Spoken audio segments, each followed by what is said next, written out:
SJ, OCO, Alito, what's that word? Relatives, young ones, predecessors. We here for another learning lesson with the people. We all learning together.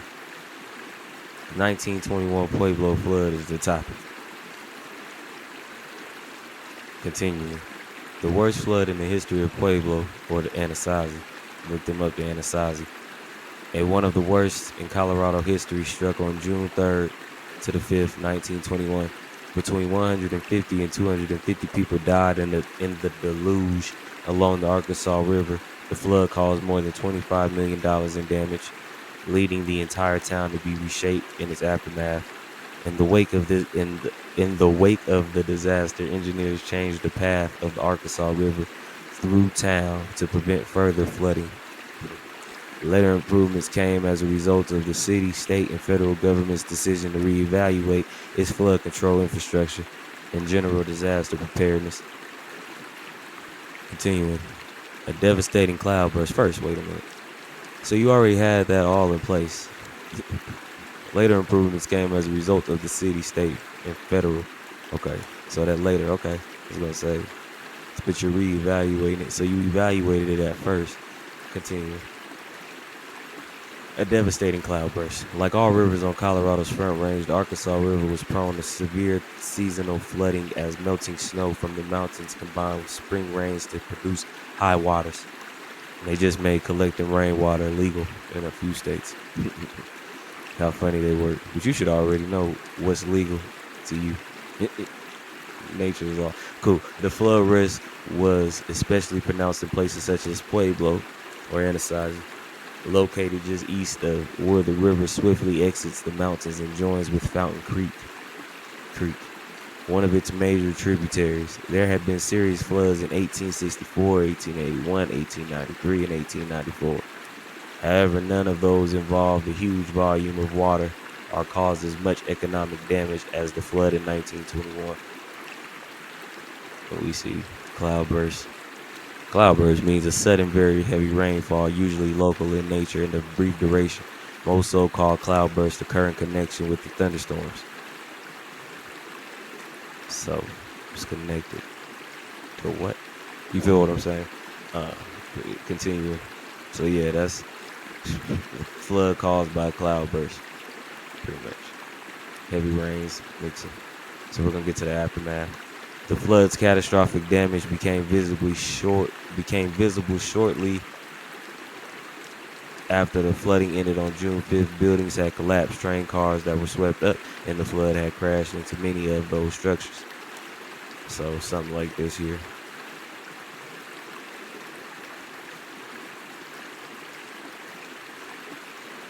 There we go. Sorry, just get that out the way. So, see those trains, pretty much electric. No wires holding those babies up. That's a map of the region. And I got some coming for it later. Courthouse, of course. You know, wherever there was a natural disaster, quote unquote, there was a enormous, magnificent structure that can be rebuilt again by the right people. Okay. So we see more trains. If I zoom in, let me zoom in a little bit. See, so see some more trains right around this area right here.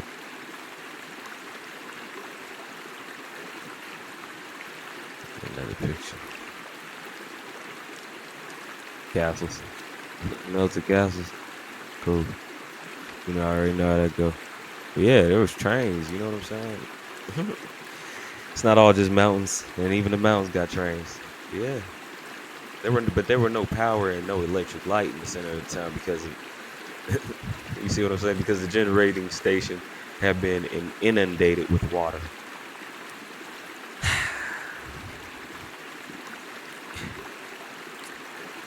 Debris littered all the streets. The spark from a down power line had ignited the boards of a local lumber company, creating a fire that damaged many of the remaining structures after the water receded and the fire went out. Yeah, you know how that goes.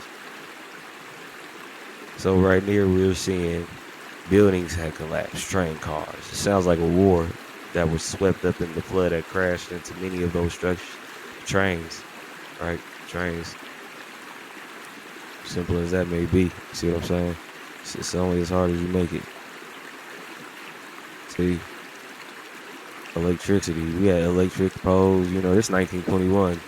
Those didn't just get there. You know what I'm saying? There goes the train. So that's what we're on.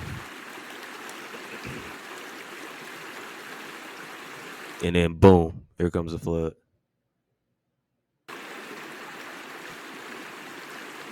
I know y'all with me.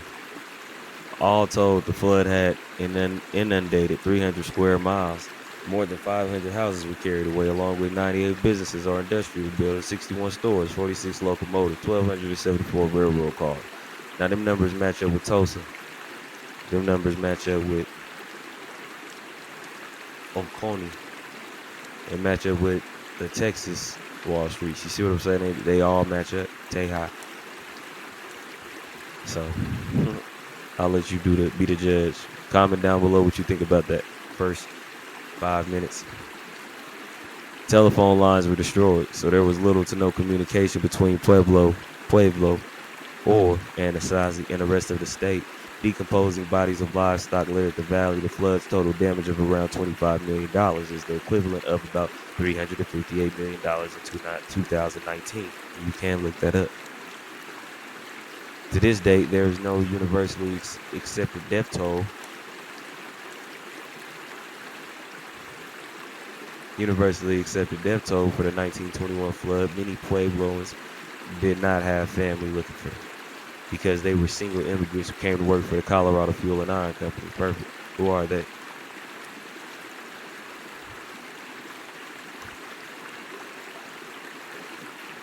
The Colorado Fuel and Iron Company, CF&I, was a coal and steam company based in Denver and Pueblo. Most of its coal mines are located in southern Colorado, where you have the Anasazi, Pueblo. Its only steel mill was located in Pueblo.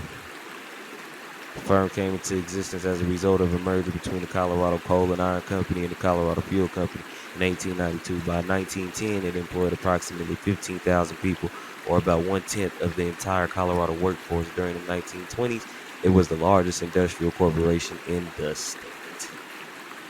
So, of course, people are coming to work with the Colorado Fuel and Iron Company. CF&I also pioneered welfare capitalism, a strategy in which company provides support in all aspects of employees' lives in order to improve morale and loyalty. In 1901, it created a sociological department.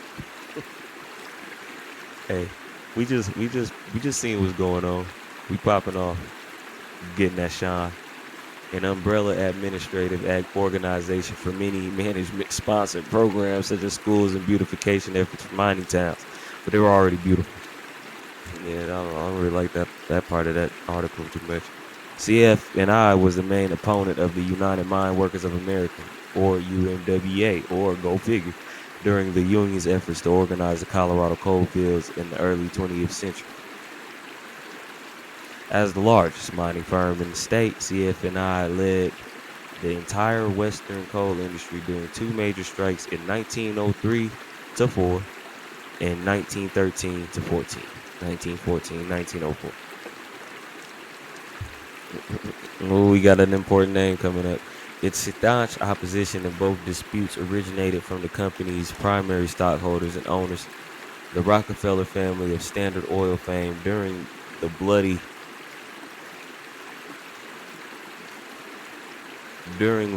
1913 to 14, 1913 to 1914 strike, John D. Rockefeller Jr., John D. Rockefeller Jr., who ran the family's interests for his retired father, publicly agreed with the notion that keeping unions out of CF&I was worth it if it costs all your property and kills all your employees.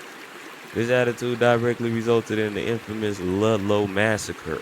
Go get that intel. Ludlow Massacre. I did the Kiowa Massacre. Kiowa. Or however your dialect allows you to pronounce that. That's on my channel. And you can look that up. I would look into that. I would look into any massacre in your city, state. Simply search City, simply search state massacre. That's how you got to search city, state massacre. If you want to even Google it like that. But what I'm saying is you should probably Google Okmulgee, Oklahoma. You know what I'm saying? Google, you know, Orlando, Florida. Like, Google these things. There's nothing wrong with that. Go to the library, however you do it. There's nothing wrong with how you research. Just go get that shot. Resulted in an infamous Ludlow massacre in which at least 19 people, including women and children, were killed. You know how that goes.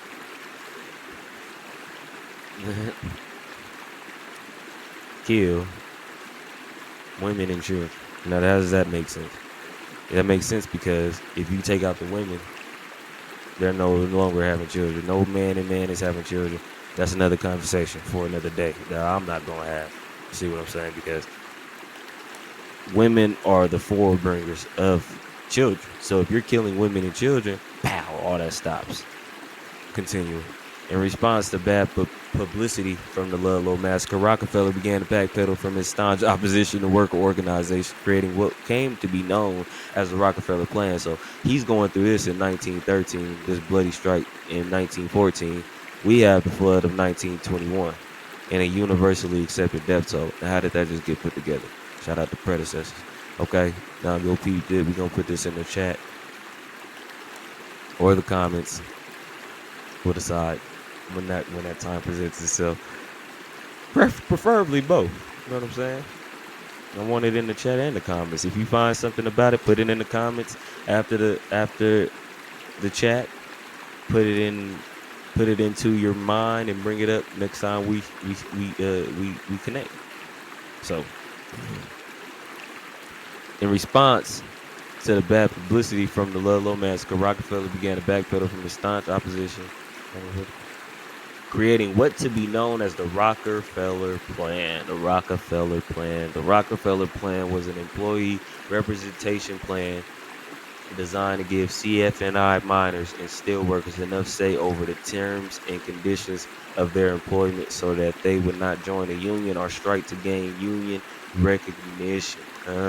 Universally accepted death toll for the 1921 flood. 7 years later, and anytime it's involved in money here somewhere, you know you're going to find the Rockefellers, you're going to find the Morgans, you're going to find Hewlett Packard, you're going to find all these names that were literally associated with bad things.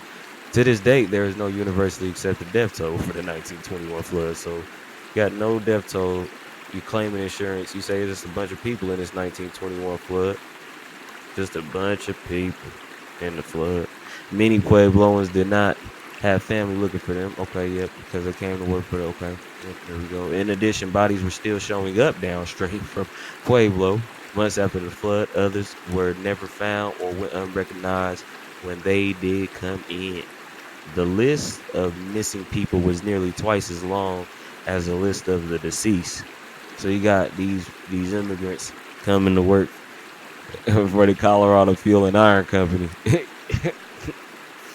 Wait, did I just really read over that? Immigrants. You know, we got an immigrant problem. Okay, the list of missing people was nearly twice as long as the list of the deceased,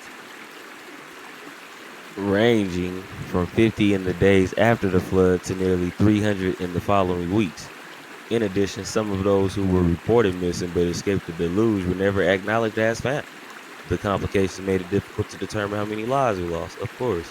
But of course, right? The rebuilding and restructuring of Pueblo to prevent future disasters began almost immediately after the waters receded. The city council appointed a committee of three leading citizens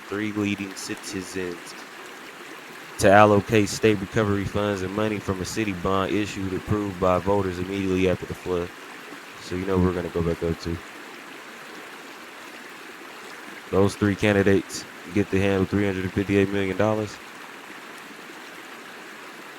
The leading candidates, citizens, to allocate state recovery funds and money from a city bond. Whew, that's fire. I never knew none of that. Where'd that money go? And think about if all these businesses claim their insurance, what would that total be? You know what I'm saying?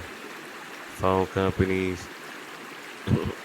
What would that be? We're doubling this, the equivalent. You see what I'm saying? We're doubling this.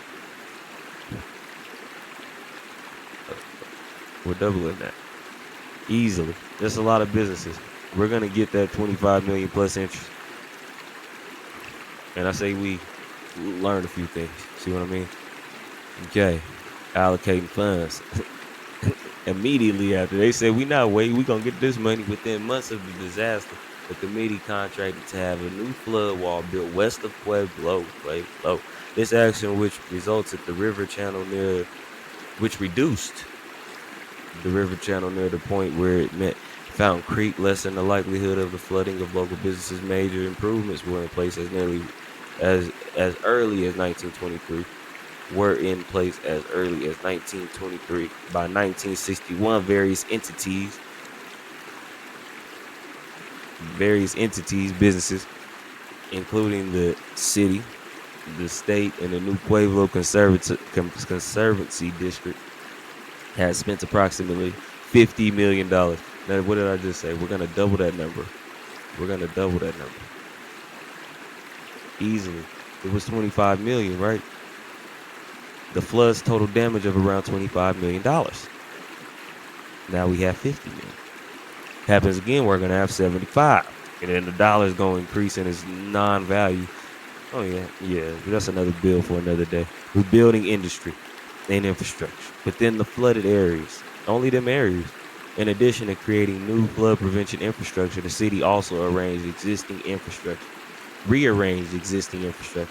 So stuff like this here. That's right here. That there. Oh, that there. You moving buildings, huh? Hyundai. We're gonna just take this whole railroad. We're gonna move it right over there. Yeah. They think those kinfolk helping us are their kinfolk, and that's a lie. Yeah. Listen to Tom and Jerry. Look at that infrastructure. You see what I'm saying? It's infrastructure popping off on a big scale. Simple. You see this?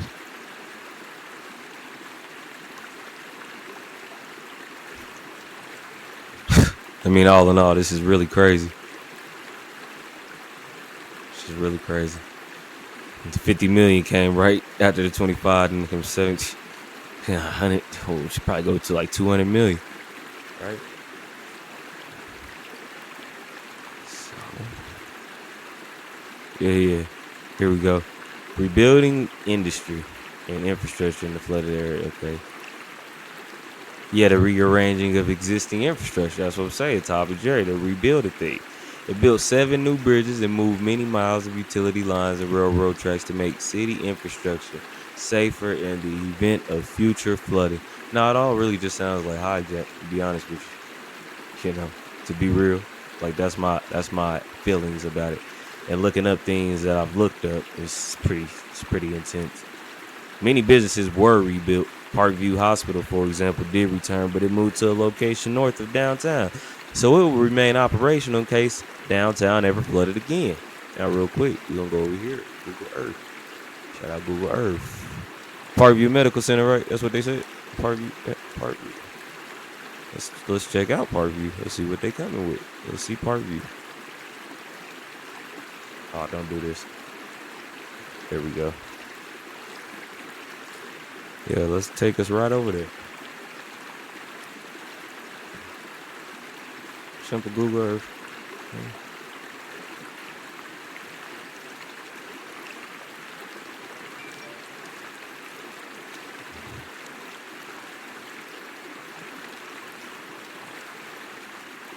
All right, so we're here at Parkview. Let's drag our little creation over here real quick. I'm trying to play funny games with you. Here we go. And then you see Ascension Episcopal Church, Baptist Church of the First Lady. All right. So it's looking like this is our hospital, right? Look at this. Look at this here. Look at that, y'all. Y'all know how I do. Get excited about these. It shows that we was builders. We learned and we built. You feel me? Boom. You can go to the street if y'all. Let's go to the street. Let's go to the street. Let's go to the street.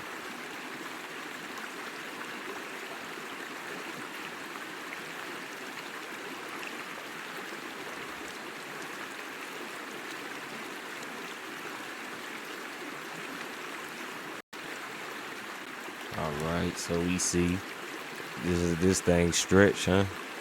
This thing stretch. Look like a big mansion, a Colorado mansion. And you see the building go lower, right? Cool. Yeah, I just trying to see. It ends right there. But from there, oh yeah, all the way until. So this was the hospital that you would have been reporting your loved one gone at. You know what I mean? This is all tying in. This is connections to it. See what I'm saying? We ain't gonna be here all day. I wouldn't keep you here all day. But you see what's going on. It's still like they're getting rid of a few things. You know, got the symbols on the building.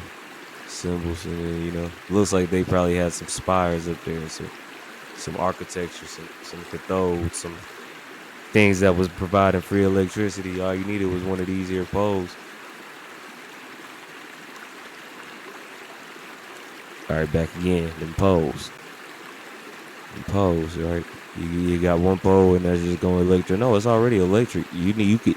So let me change that. You can have the pole if need be, if you wanted it. You know what I'm saying?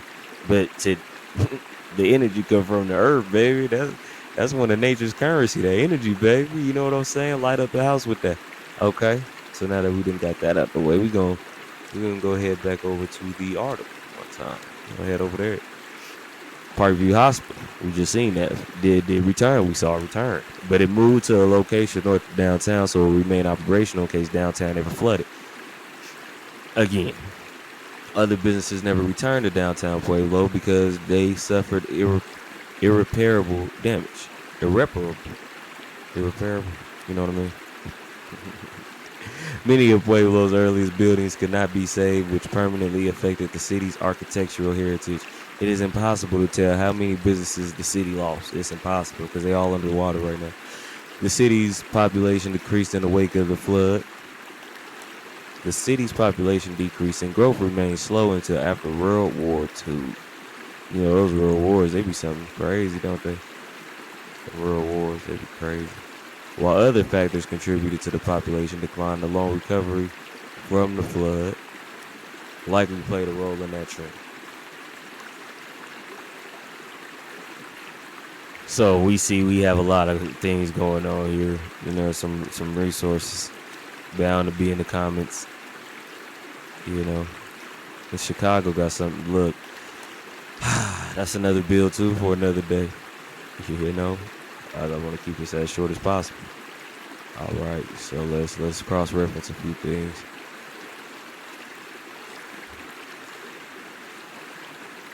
And let's also say this definition.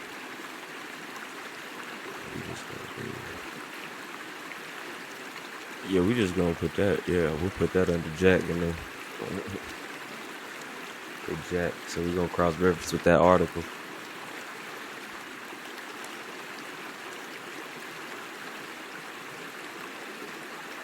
So June 3rd to the 4th. Okay, it's already looking like it's matching up. Without weather forecasts and sirens to warn people, the flood devastation was massive. Oh, we had sirens. Yeah, we were a siren people. You know what I mean? We would never leave our people out there just, nah, we ain't gonna tell you, we ain't gonna give you no siren. We was even nice to the immigrants.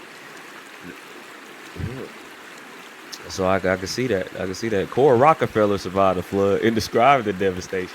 But see, what do we see here? What do we see here? Mr. Rockefeller. Oh, wow. This is... Put them dots together then, son. Put them dots together. That's intense. So she survived, but we don't know about other survivors. You know, you gotta love that. You gotta love how they do it. Oh, I didn't even see that. Puebloans had to deal with the mud flood left behind. Oh, or the mud left behind. Or the mud flood left behind. You know what I'm trying to do there. Okay. There is no universally accepted death toll. Many Pueblans did not have family looking for them. But no, hold your horses. We have Miss Cora Rockefeller. Her parents, her family. Yeah, that's a family. We're royals. We're bloodlines. This that would be a family. Describe the devastation. Unless they still stealing names and this was a sister. It all boils down to that Rockefeller name. They got a bad rap. This excerpt comes from the June 9th, 1921 edition of the Western Star, later reprinted in the Pueblo lore. But what happened to the Pueblo chieftain? It used to be the name of a newspaper. The Pueblo chieftain had this article there. It's not there no more. You can still find the company. Read the worst you can and believe it. Read the worst you can and believe it. I should not try to describe it except to say the stricken district is utter dissolution. The newspaper writers with their facts cannot give you half the picture. No one can say that with certainty whether 500 or 5,000 lost their lives. It probably never will be known. Bodies are being brought in every day from miles down the river. The rush of water was terrific that hundreds must have been washed downstream and never will be found. Again, see what I'm saying? See what they do? You see what they do there? Like a little. Nah, I haven't seen that movie. Look that up. Great Pueblo Flood. Look into it. Let's try this. Yeah, I would look into that if I was y'all.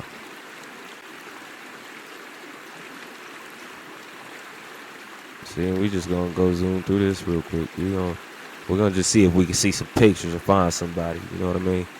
Like how they thought they couldn't do. Bear with me.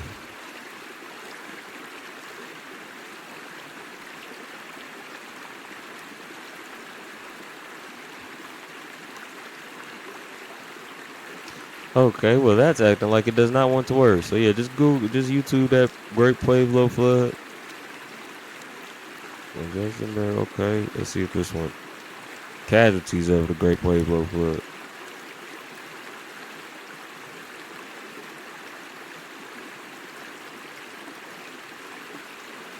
$201 bodies found. Scores lost. Pueblo death toll 500 to 1,500. 15,000 homes, 20 killed as flood wrecked strains. Man, that's interesting. So that's basically what we read in that article, right? That has to be the same thing. Well, that is the same thing. But there's no commonly accepted death toll. 3,000 dead or missing in Pueblo floods. Okay, so we see what's happening here. All right, let's fast forward a little bit.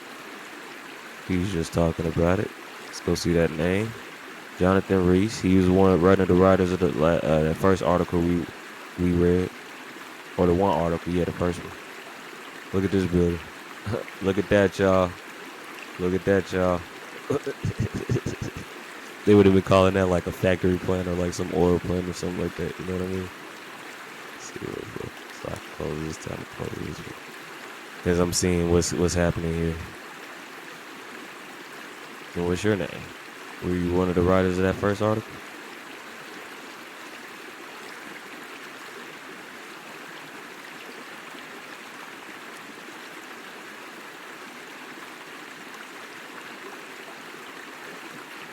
Interesting. It's interesting. It almost looks like this staged in some aspects, right? Like it doesn't look as like devastating as they say. This is after the flood. This is when you drain things out. Peter Streschino, retired journalist. How long you been retired, Pete? Good old Pete. That's good old Pete, y'all. He don't mean no harm. He don't mean no harm. Okay, so we got that. Okay, and I showed this picture. Pueblo's Union Station destroyed in the flood of 1921. The Union Station, the train. So yeah, this is pretty much them. They're like accounts of it. So the survivors. Story in Pueblo, yeah. Michael Cuppy. I've heard that. Okay, we're gonna close this one out of this one right here because I got a few more connections I want to put some pieces to. Response to disaster. You know, they like responding. Red Cross, Rothschild.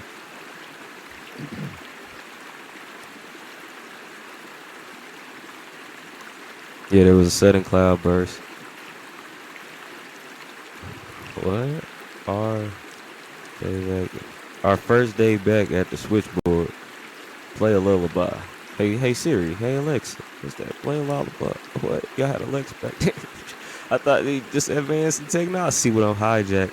They're hijacking everything. Okay, so we pretty much got this. They're showing us buildings. Initially, like CCC ain't gonna. Telephone crews from around the state slept in tents.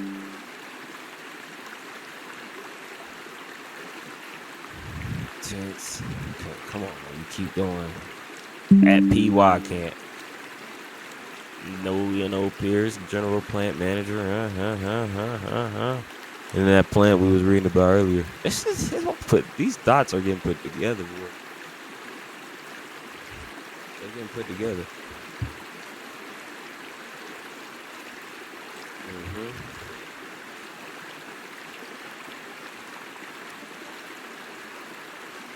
Yeah, let's go and pull that extra back up. Something about making sure that it's all good. It's all good. We gotta make sure staying on track, on topic, but we're not gonna be here all day. Heaven, okay. So that's the street. That's the Union Station. Okay, so I had it wrong. No problem. I had it wrong. It's not a problem.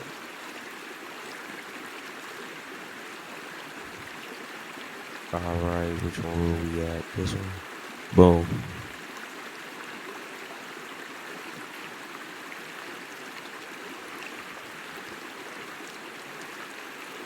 Yeah, so which one was it? I think it was out. What's this one?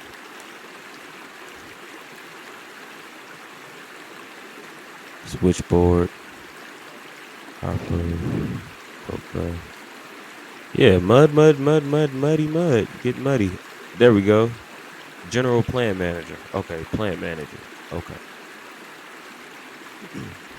Union Station and plants. Seems like it's very prosperous. It seems like you didn't come here and discover nothing. Seems like it's been there for a while.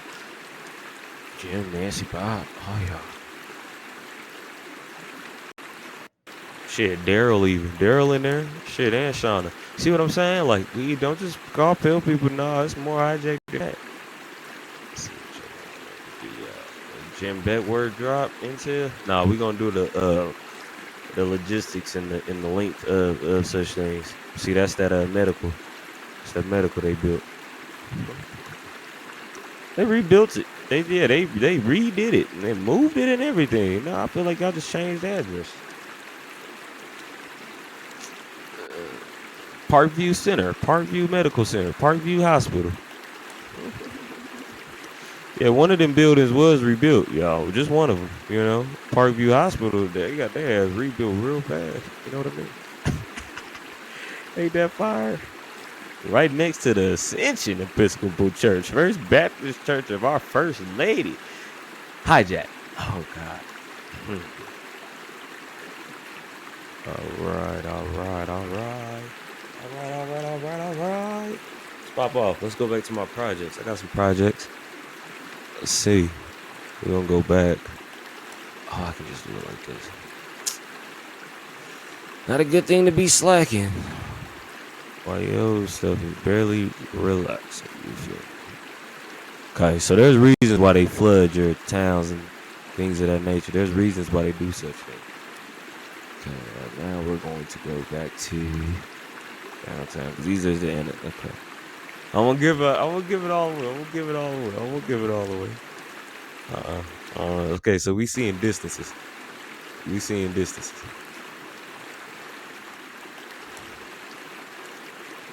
OMG. Okay. So right here you have downtown Pueblo. Right. Okay. If we move to, what's this gonna be? We move left.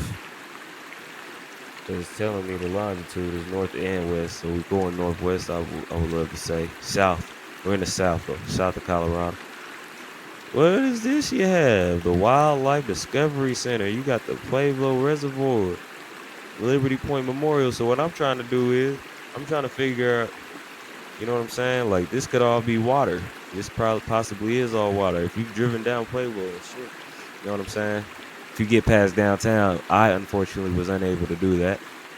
But from the looks of this earth, you got I-25 right here. I was on this highway going to the land of Sean. Downtown, we're connected. We're seeing where this flood is. That's what we're trying to do. Trying to see if the flood went downtown. You see, it's a straight shot and with a memorial. Okay, so now we're gonna do this here.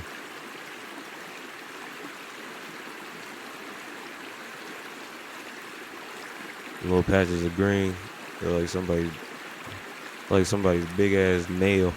Actually, it look like an N too. Yeah, like a toenail, fingernail. Okay, we getting there, y'all. I promise. Just follow the blue line. Follow the blue line.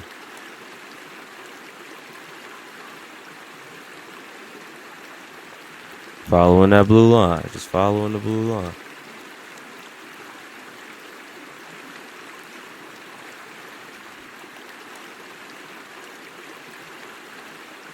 Sheesh. I don't know how to way out here. Back up.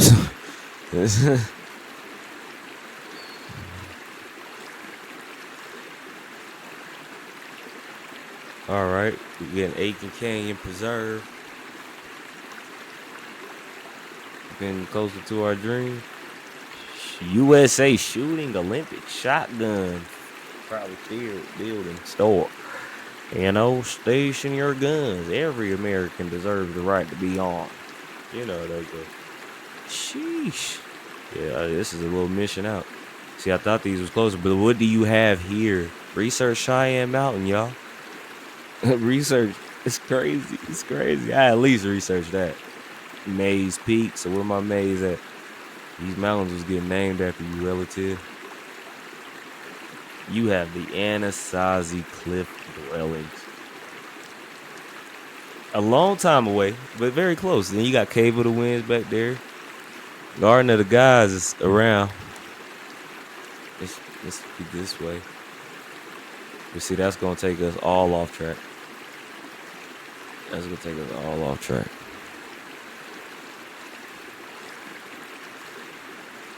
So yeah, you get it. You see what's going on. Yeah, Colorado Springs is a bit more towards this way. If you're going this way, we get to Colorado Springs. That I-25 takes you right. Just take that highway all the way up. Pikes Peak, Fountain, Strathmore. Yep, see Colorado Springs. I knew it. I knew it was close. We got Fort Carson. But you see what I did. You see what's going on. Everything ain't what it seems. You know what I mean? So when they tell you cloudburst, you immediately know it. Go check that out. Go check that out. They learned and builder said I should go check this. Yeah, go to the Google Earth. See what the fuck was really happening. Should be telling stories. If you know how to look at it. Then you got the Bureau of Indian Affairs, Mr. Jim Beckworth. You know, let's see what Mr. Jim Beckworth his connection is and all of this. Man. Let's go see that. All right. So Mr. Beckworth, you'll see why I brought him up. You'll see. I'm going to read this whole thing. Jim Beckworth was an American Indian who played a major role in the early exploration and settlement of the American West. Although there were many people of many races and nationalities on the frontier, Beckworth was the only African American who recorded his life story. The only one. He was only American Indian. Brother might have some African in him. See what I'm saying? But Africa's not a real place, bro. It's a made-up term for people. You see what I'm saying? So, dodge the hijack. Stay on the front line. Although there were many... Okay. Who recorded his life story, and his adventures took him from the Everglades of Florida to the Pacific Ocean and from southern Canada to northern Mexico. La Chico. Okay, he dictated his autobiography. I think that should be dedicated. Thomas D. Bone, an itinerant justice of the peace in the gold fields of California. Hey, California. In 1854 to 1855, after Bonner Boner. Polished up Beckworth's rough narrative, the life and adventures of James P. Beckworth, mountaineer, scout, pioneer, chief. What's up, chief? The Crow Nation of Indians was published by Harper and Brothers in 1856. Popular success. That's all our people do. We real popular and we real successful. On accident. Like, we just be doing us, really. Beckworth's role in American history, why not African American? Was often dismissed by historians of the late 19th and early 20th centuries. Many were quite blatant in their prejudices, refusing to give any credence to a mongrel of mixed blood, and many of his acquaintances considered the book something of a joke. Terrible. Next page.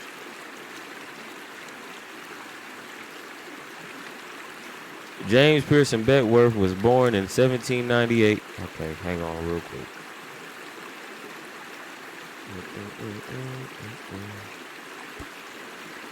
But Beckworth was a man of his times, and for the early fur trappers, trap out of the Rockies, the ability to spin a good yarn was a skill valued almost as highly as marksmanship or woodsmanship. And while Beckworth certainly had a tendency to exaggerate numbers or to occasionally make himself the hero of events that happened to other people, later historians have discovered that much of what Beckworth related in his autobiography actually occurred. Truth is often something much bigger than merely the accuracy of details, and to discover the truth of what life was like for the fur trappers of the 1820s. But he's trapping fur, slavery's going on. I thought, oh, never mind. The Crow Indians of the 1830s, the pioneers of the Southwest in the 1840s, or the gold miners of California, IA. In the 1850s, you can find no better source than the life of Jim Beckworth. I'm telling you. That's it. Beckworth's early years. James Pearson Beckworth was born in 1798 in Frederick County, Virginia. So if we got some Beckworths or some Pearsons, sure people right here. Just some genealogy. Genealogy first. To an African American slave mother. An American Indian slave mother. No, an American Indian mother and English father, Sir Jennings Beckworth. Now you see, I ain't never met no pale skin named Jennings. Continue. Although his father raised him as his own son, according to the law, Jim Beckworth was still legally considered a slave. That's law. We don't follow y'all shit. Y'all consider us whatever y'all want to. We all know that. I apologize to the children if your children are listening, but sometimes you just gotta say enough's enough. Could have chose better words. I'm working on it. Jim Beckworth was still legally considered a slave. Was he? In y'all's eyes. See what I mean? His father appeared in open court on 3 separate occasions. 1824, 1825, 1826. So like we do like child support. Things of that nature. And acknowledged the execution of a deed of emancipation from him to James, a mulatto boy. See, so he's mulatto boy, he mongrel, he nigger. He's all these things. But a chief of the Crows. You see what I'm saying? Like this. Beckworth's family moved to Missouri in the early 1800s, and he was apprenticed to a blacksmith in St. Louis when he was a young man. But Beckworth was unhappy as an apprentice, and after a dispute with his boss, he left home in 1822 on an expedition to the lead mines in the Fever River area. Fever River, St. Louis, looking like a lot of water. Project comes to light. After a brief sojourn to New Orleans, Beckworth returned to his father's home, but was soon struck with wanderlust again. And in the summer of 1824, he signed on with General William Ashley for a trapping expedition to the Rocky Mountains. We're coming to Colorado. We're going to Utah. We're going to Wyoming. And that's the end of that. Really? It's a short one. But yeah, y'all get it. There we go. Intelligence. Not like I'm spying. I'm just learning. Okay, there we go. Beckworth, the mountain man. For a number of years, Beckworth took part in a series of trapping expeditions with the American Fur Company and the Rocky Mountain Fur Company, where he learned the frontiersman skills he would use for the rest of his life. He also met and worked with such well-known mountain men as Jim Bridger, Jedediah Smith, Jim Clyman, In Edward Rose, he participated in the first mountain man rendezvous at Henry's Fork on the Green River in 1825. My bad, y'all. Gotta zoom this in a little bit. 1825. The location of the rendezvous changed every year, and it quickly became the best known social media. I don't know. I know social media and business intuition of the American mountain men. If everything in Beckworth's autobiography can be believed, he played a leading role in virtually every recorded event in the Rocky Mountains in the late 1820s. He seemed to have a bit of a problem with numbers. If 50 trappers were attacked by 50 Blackfeet, Beckworth might report 10 trappers attacked by 500 Blackfeet. And of course, it was always Beckworth's skill and bravery that saved the day. Okay, let's reread that. See what I mean? It seems like somebody's like trying to, he was a little stupid. If 50 trappers were attacked by 50 Blackfeet, so 50 times 50, that's 250. No, 50 times 50, that's 2,500. Yeah, 2,500. He's seen that. Beckworth might report, he might report 10 trappers attacked by 500 Blackfeet. Hmm. Hmm. So 550 for every 10 trappers? No, 50 for every one trapper. 500 Blackfeet, and of course, it was always Beckworth's skill and bravery that saved the day.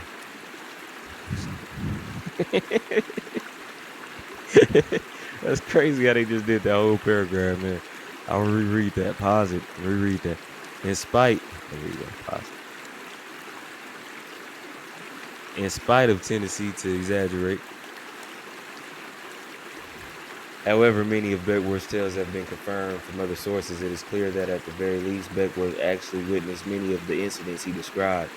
In other cases, his role was confirmed by independent accounts from other mountain men. Oh my goodness. Come crazy. That's crazy. Come on. During this period of his life, while operating a trading post with the Blackfeet, trading post, I got that. Beckworth had the first of what was to become a long string of affairs of the heart, although pragmatism seemed to be more of a driving force than his heart. His marriage to two Blackfoot women apparently lasted for the duration of the trading post, about 2 weeks. It's way longer than that. Watch what I show you. Watch what I show you.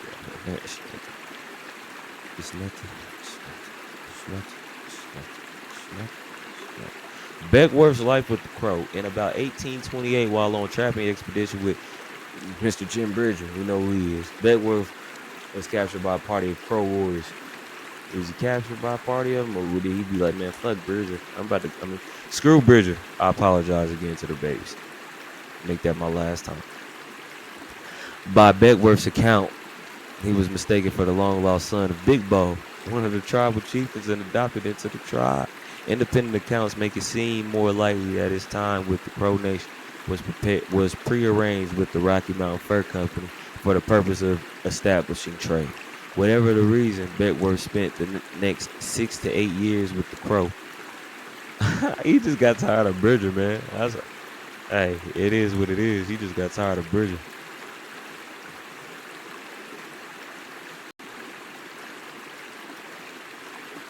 Yeah. I'm just tired of this, man. I want to go pop off with my relatives. I don't like it here. Matter of fact, I hate it here.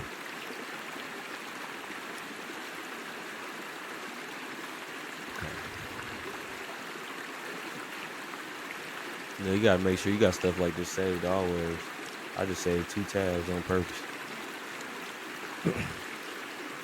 2 pages here. Popping off with the crows right here.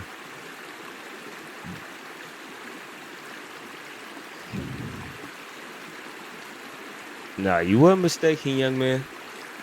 Yeah, you wasn't. Yeah, you weren't mistaken. Cause you was chief.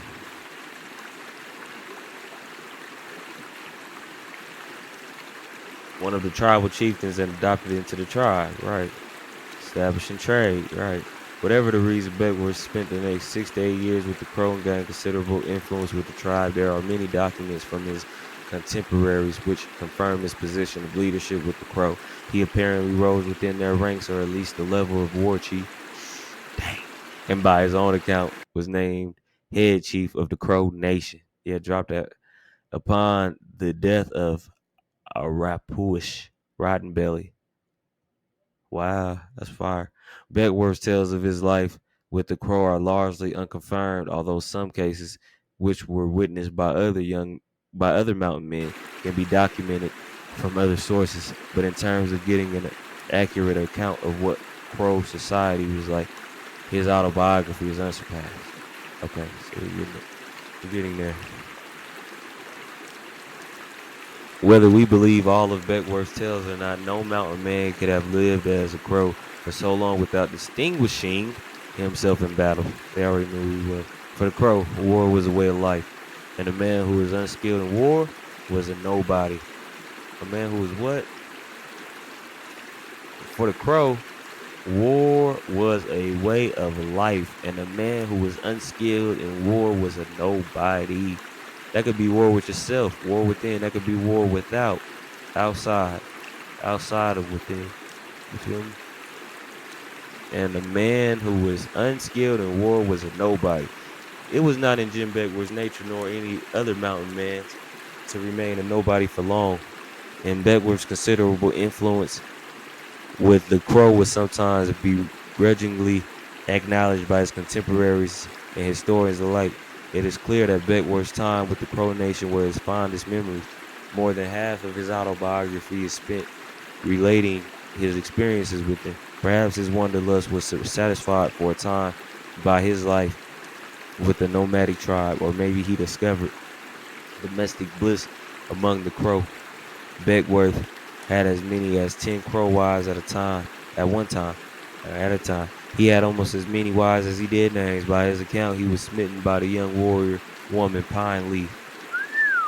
According to Beckworth, Pine Leaf was captured by the Gross Venture Big Belly tribe when she was about 10 years old and raised as a Crow. She had a twin brother who was killed by the Blackfeet, and she swore that she would take no man as her husband until she killed 100 enemy warriors with her own hands. Beckworth admired her greatly. Okay, Pine Leaf. There she go. The Crow heroine. Pine Leaf. Motto.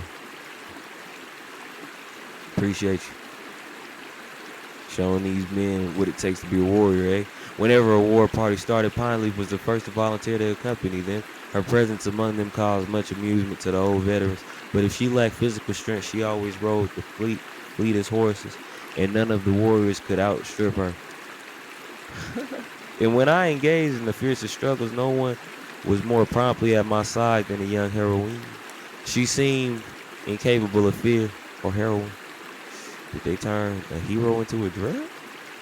Yeah, you get a kick out of that. It's like a drug. You get addicted to being a hero. She seemed incapable of fear, and when she arrived at womanhood, could fire a gun without flinching and use the Indian weapons. They had nothing. They just had teepees and no weapons. We had to arm them, and they went to war. Man, shut up. With as great dexterity as the most accomplished warrior. That's a god. Pine Leaf. Beckworth wooed Pine Leaf relentlessly, but she always rebuffed him, saying she would marry him. When the pine leaves turn yellow, or when you find a red-headed Indian, but his perseverance finally paid off. Oh shit, oh shoot, I'm working on it. Red-headed Indian, it sounds like some red-haired people. Look them up, red people. And when Beckworth returned to the Crow after a misadventure in which they thought him killed, Pine Leaf renounced the warpath and agreed to marry. It's beautiful. That's how we was in love. That's nothing savage about that. But for Beckworth, the pursuit always held more attraction than the goal. And 5 weeks later, he left the Crow. He never saw Pine Leaf again. So while I'm bringing Jim Beckworth in, let's go to this trading post. Because y'all probably like, where's the connection? Like, how you just make that? This is how. We have a trading post. History, Colorado. Source. Okay. The original El Pueblo trading post, now on the National Register of Historic Places, was built in 1842 on the Arkansas River. 79 years later, we have a flood. At that time, in the international border, At that time, the international border between the United States and Mexico, Anglo, French, and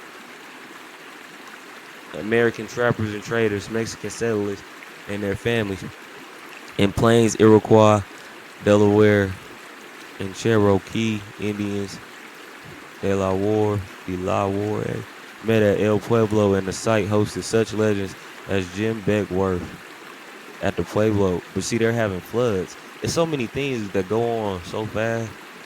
You say the business is burned down. It has no business. It stretched the industrial building. 61 stores, 46 locomotives, 1,274 railroad cars, all electric. It's electric. Boogie, woogie, oogie. Boogie, oogie, oogie.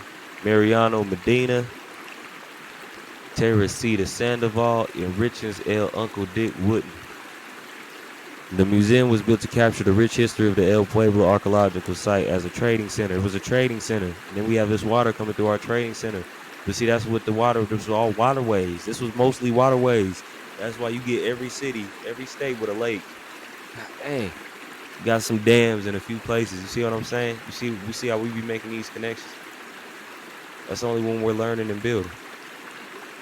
Okay. The museum was built to capture the rich history of the El Pueblo. Yeah, okay.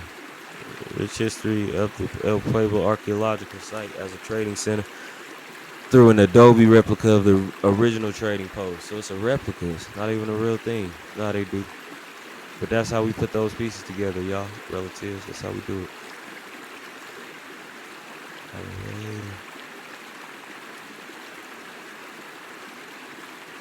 Yeah, that's what we did there. We see where the flood more than likely happened. Downtown Pueblo. You get all your intel. Downtowns. They like to call those integration capitals. I like to call them segregational capitals. We got our own thing. Yeah, I just did that because it's like I had to calm myself down. I almost snapped. I almost turned into something I told myself I would not on these bills when we're learning. So I got this say. If not, let me save it now. Okay, so we can close some tabs with the Anasazi ruins. Pueblo, see what I'm saying? This would be your Adobe style. That's how I'm connecting that with the Pueblo flood. Because y'all got to understand, understand. When they say one thing, 50 other things is happening at that one moment. Okay? Anasazi ruins around every turn without the crowds of Mesa Verde. Mesa Verde National Park. Cliff dwellings. You see what I mean? So who and what was really getting flooded out? Was it the Anasazis? Were they getting flooded out? Was it? See what I mean? That's another one about Beckworth. Yeah, I'm gonna put, yeah, cause that story was fire. Him and Pine Leaf. I just wanted to get out of there real quick and show y'all one more thing. That's my royal jersey. Love how I did that. Okay. You see how many? You see this? See that?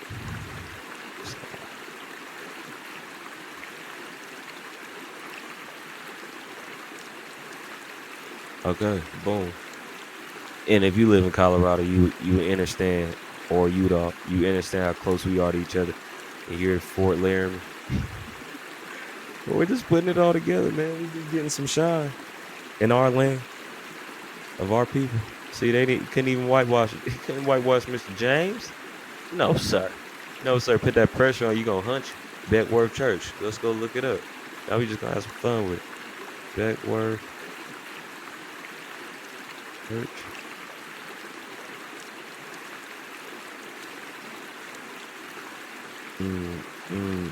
Nah, Sierra Christian Church. No.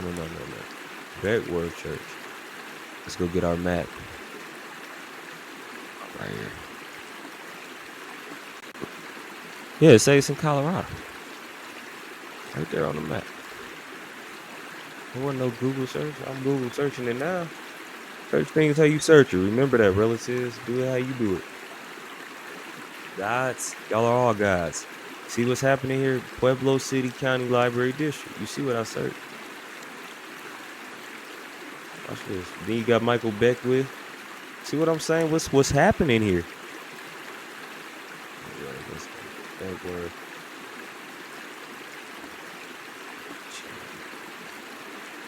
Hey, Network Church. See, they done turned it into a library district. That's what I'm getting out of that.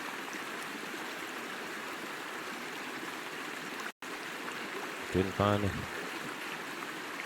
Anasazi ruins.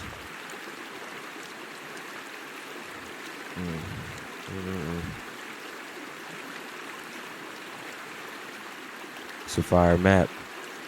Anasazians. Life with the Crows. Let's peep this. Oh, wait. Oh no. Why nobody tell me? Cause you got it, fool. You got it. Okay. I can close this one too. I had to close the tab because it didn't have the trading post. Yeah, Pueblo trading post. Let's go get some flicks of that. Get some flicks.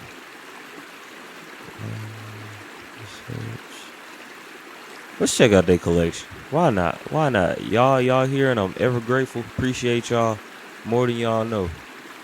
Your viewership is helping my channel to grow. Your viewership is helping us spread this wealth. Your viewership is helping us get all this knowledge and all this shine so we can pop off.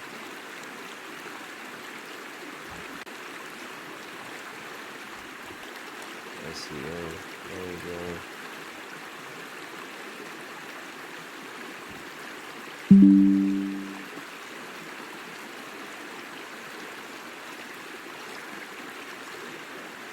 Let's see what we got cooking up.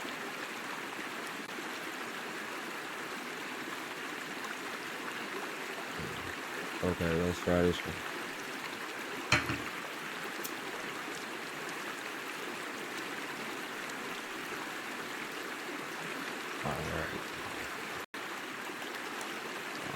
Alrighty. It's open for field trips, but I want some pictures.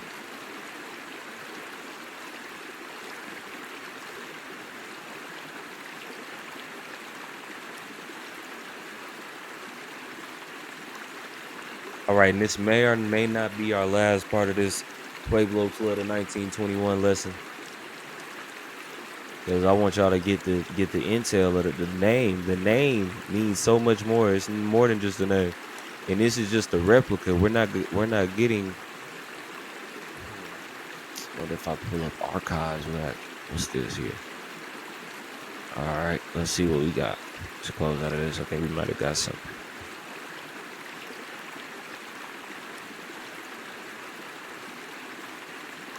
So all them businesses there keeps bringing me back to the same thing. All those businesses there were pretty much. Wait, part of the trading post? I'll let y'all decide. But y'all let me know y'all's favorite part of this, this learning lesson. El Pueblo trading post was the first permanent settlement in what is now Pueblo. It was constructed in 1842, and we know that we have those. We have those maps. We have those maps. We know it was a bunch of immigrants moving in based on the article we peeped. They went to work at the Colorado oil plant, right? They went to work at this here. Colorado Fuel and Iron, not oil.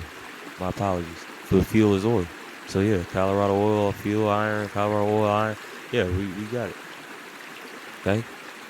All right, let's see if we got some pictures in here. Hijack. Adobe. Computer loves when I say hijack. Okay, let's get back here. Okay. Crow tribe. Proving himself as any member of the tribe would have had to do, and not by the outrageous means circulated in myths about him. Any man achieving a war honor of each kind became a chief, although not necessarily the head chief. Chief. Chief Josh. Chief learning and building, man. Chief. To the east of today's Interstate 25, I-25, just 3 miles south of the Wyoming border, lies an exceptionally large outcrop of gray sandstone. Here, in 1831, a battle was fought between the Crow and the Blackfeet, both driven from their usual hunting grounds by a long drought that sent the buffalo southward to the Yellowstone country. All right, it's kind of, these things is getting real. So, but what we're gonna do is we're going to close out some of these tabs. They dedicated a whole church to Mr. Beckworth, turned it into a library. Okay. This is just interesting, y'all. I mean, it really is. Santa Fe Trail, Beckworth embarked on the fur trading. Okay, Santa Fe Trail. We got a Santa Fe. What is that? Santa Fe Boulevard. Let me see. That was just on this street, and I want to make sure I got it right. Santa Fe.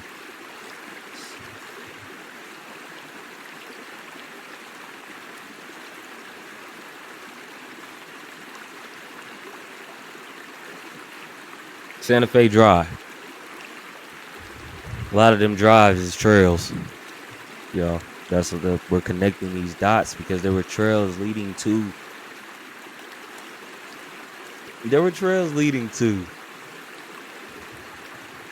Downtown Pueblo. And downtown Pueblo is close to the Anasazi ruins. Anasazi ruins is close to the Pueblo Reserve Lake, wherever you're calling it. Then you got the memorial. See what I'm saying? Okay, we got some other stuff. Okay, William Bent, who was trading in the same village, had just one comment for Beckworth: "You are certainly bereft of your senses. Indians will make sausage meat of you." And how they make sausage meat of you?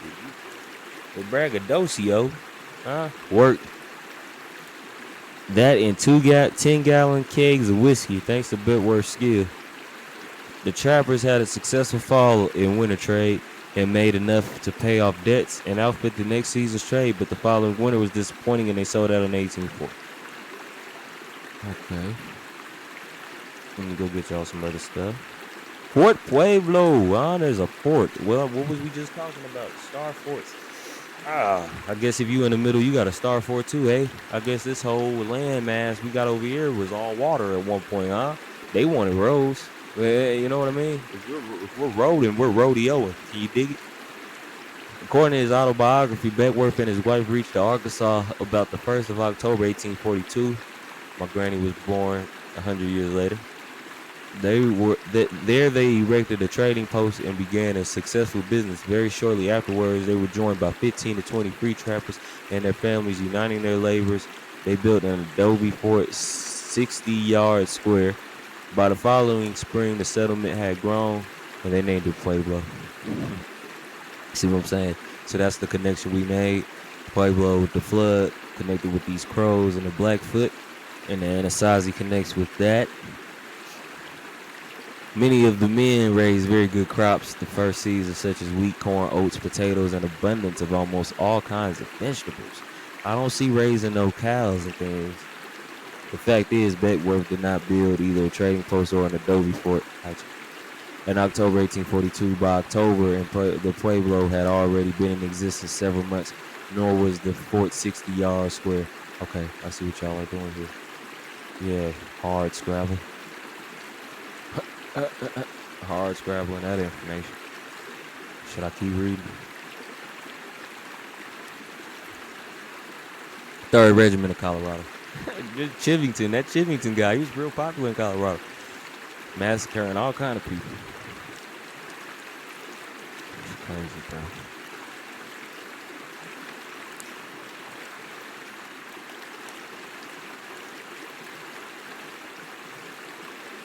There is a romantic account that Jim Beckworth was poisoned by the crow so that his spirit will remain with him.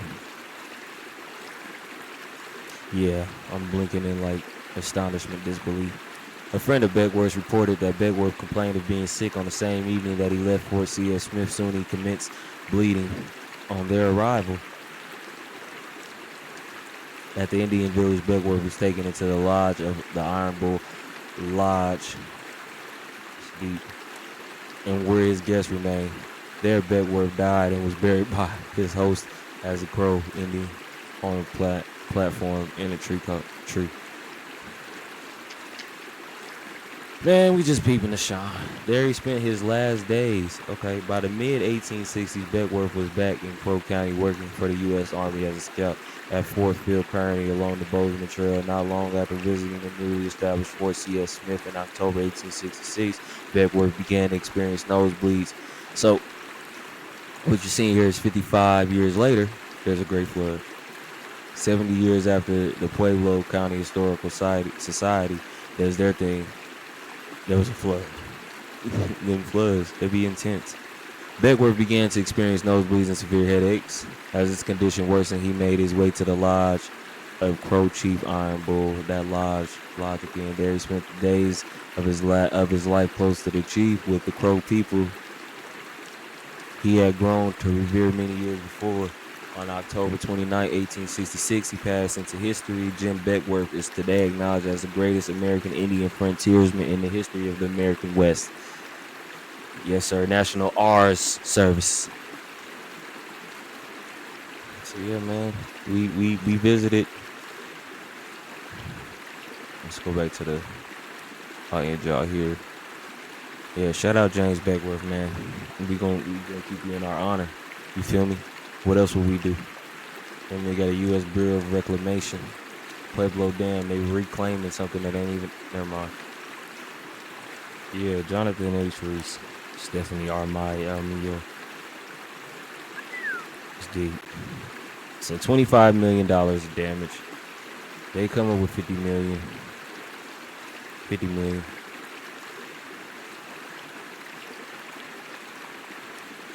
Rebuilding industry. Cool. So basically they're rebuilding a legacy that was already there.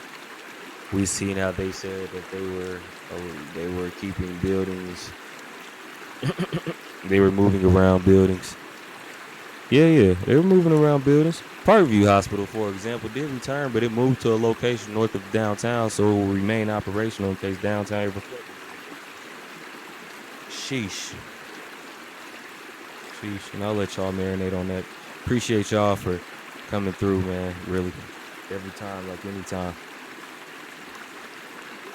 Learning and building. This is just deep, man. It's like really affecting me right now. Like this is what I mean. Like it be stuff like this that gets your head all tangled up. Don't get tangled up. It doesn't feel good there. But researching people, man. Research people. Sheesh. The way people act, they act like they don't want to do none of this. I mean, I don't mind doing it. It's time to start building, man. Like we're letting all this go to waste. This magnificence.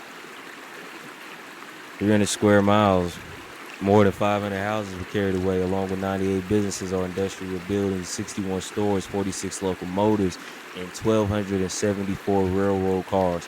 We got a lot of work to do. Motto, Watto, Yohoki for coming through. Thank you, appreciate you. And you stay real, keep researching. Till next time.